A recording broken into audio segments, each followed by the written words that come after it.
Team Sonic Racing is a mess. A good, functional mess. And I say this as a Sonic fan who enjoys playing Team Sonic Racing. It's time to address the issues underlining the game as well as talk about some things that they could do to fix it. My name is Wolfie and these are some things that went wrong with Team Sonic Racing. And how to fix them. So the first thing we should do is address the obvious. Why was this made? Takashi Iizuka, the current head producer of Sonic Team, had an interview with Vooks, an Australian Nintendo community site, where he was asked why they chose to remove the wide range of Sega characters and choose to focus only on Sonic. To which he replied, in the past, Sega used to release different types of racing games like Outrun and Daytona.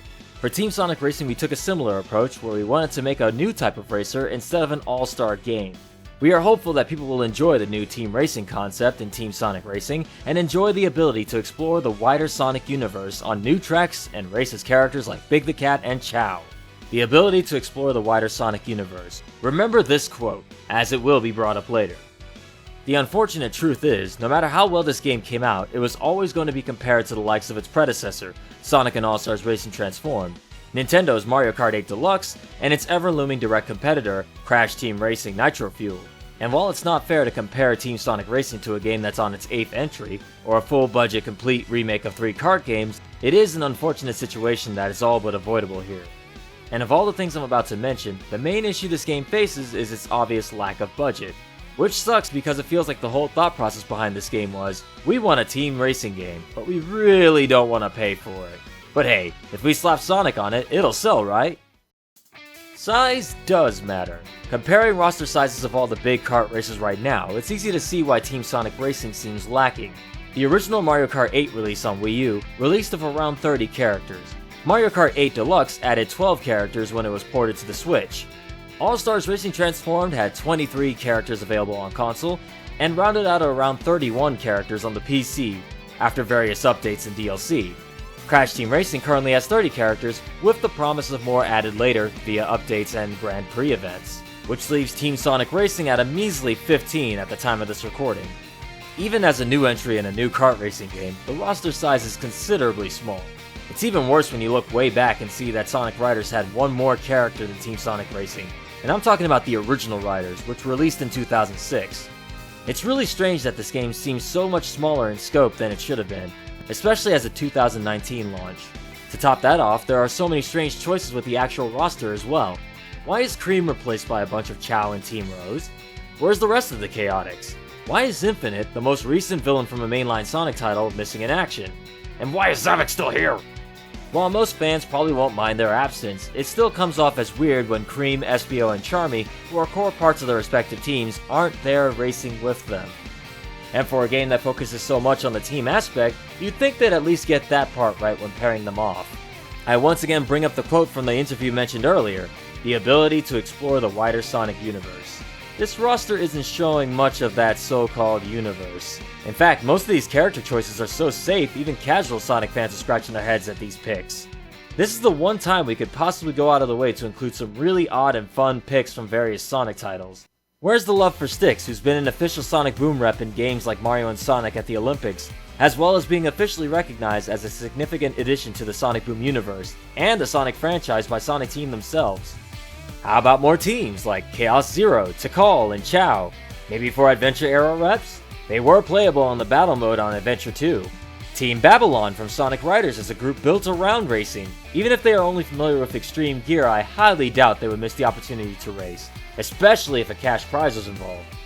Even though it will never happen, the IDW comics have a pretty good group of rising stars in the form of Tangle, Whisper, and Jewel. Or Rough and Tumble and Starline if the game needs more villain picks. Team Hooligan is an unused group of classic era characters that seem to be trapped in Sonic character limbo, where Ray and Mighty were before they are brought back in Sonic Mania Plus. Hardcore fans have been clamoring for Knack, Bean, and Bark to return to a mainline Sonic game for a while now, and this would have been the perfect place to do it. Speaking of Mighty and Ray, why not team them up with another classic era character? Honey the Cat, Classic Amy aka Rosie the Rascal, or even Classic Sonic to complete the OG set from the Sonic Sega arcade game. Do you have any idea how excited some fans would be to see Mephiles back, even if it's only for this game as fan service? And if you're worried about characters not fitting with the story, either because they are dead or not canon, they don't necessarily have to be. And even still, if it's too hard to work them into the story, then just have the other teams be unlockable after you beat Adventure Mode. Pretty sure a lot of us wouldn't care if they played no part in the story if it meant getting more playable characters. Look at how other kart games have handled their roster. You have babies driving in one, and even background characters getting completely redesigned and added in the other. This current roster is so safe it's boring, and there's little to no fan service here. Nothing to make the fans go, wow, that character is in? And certainly offering nothing of value to those who lost interest when they heard it was going to be a Sonic-only game. I'm sure I could yammer on and on about the character selection, but I think the point's been made. If you're gonna cut the Sega parts of the game out and only focus on Sonic, you better make sure there's a lot more Sonic to make up for it. Track Mania. The number of tracks really isn't an issue, as Transform had 21 tracks total and Team Sonic Racing also had 21, which is decent for a first entry in a new racing series. The problem is 9 of these stages are reused from previous Sonic All-Stars racing games, leaving the game with only 12 truly new stages. And even then, there's another problem of how the tracks are handled in this game. There are 7 zones with 3 tracks per zone, meaning you're getting 3 similar themed tracks in each zone. This leads to most of the tracks feeling very samey despite them taking place in actual different locations. Like Casino Park? Well, there's a casino themed level that takes place at night, and another one that takes place at night. How about Planet Wisp? Yeah, racing on one Planet Wisp themed course to another doesn't really change the backdrop all too much. That's not to say they're poorly designed or that they're lacking cool shortcuts and set pieces, but some of them do blend together. Where's the variety? Where's Flying Battery, Radiant Emerald from Sonic R, Starlight Carnival from Sonic Colors? How have they still not touched Music Plant from Sonic Advance 2? Any stage from Sonic CD. There are literally hundreds of bright, colorful, fun locations and zones throughout Sonic's history, and yet here we are once again racing at Seaside Hill for the umpteenth time. Someone needs to let Izuka know that there are Sonic games outside the original classic trilogy, the adventure games unleashed in colors, because this is getting a little silly. Budget and promotional material.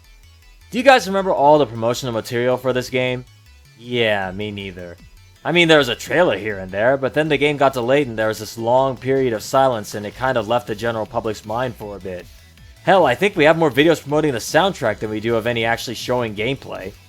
Not that that's a bad thing, the soundtrack is awesome, and so are all the musicians who put their time and talent into it. Problem is, that's for the people following the game, not for the people on the fence trying to figure out if they want Crash or Sonic. I remember when the game was launching, there were still people who had no idea it was even coming out, and they had done such a terrible job showcasing why people should buy the game while Crash Team Racing was literally doing the opposite. You couldn't turn a corner without seeing ads for Crash Team Racing. So yeah, maybe next time set aside some money to promote your game, won't you, Sega? Speaking of money, there are minor attention to details that can make this game feel more lively.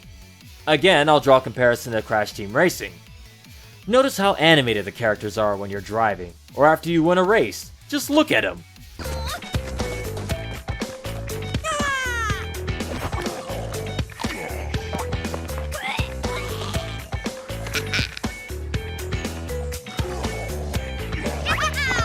It's something so basic and minor it might not even be something you've ever considered or really thought about.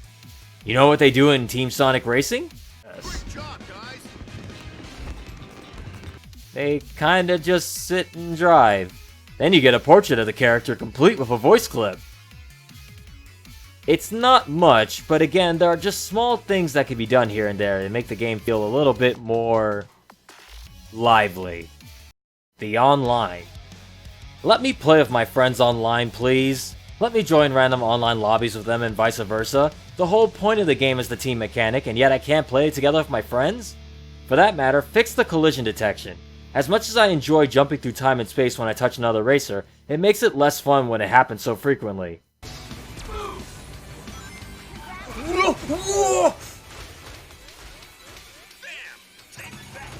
Features!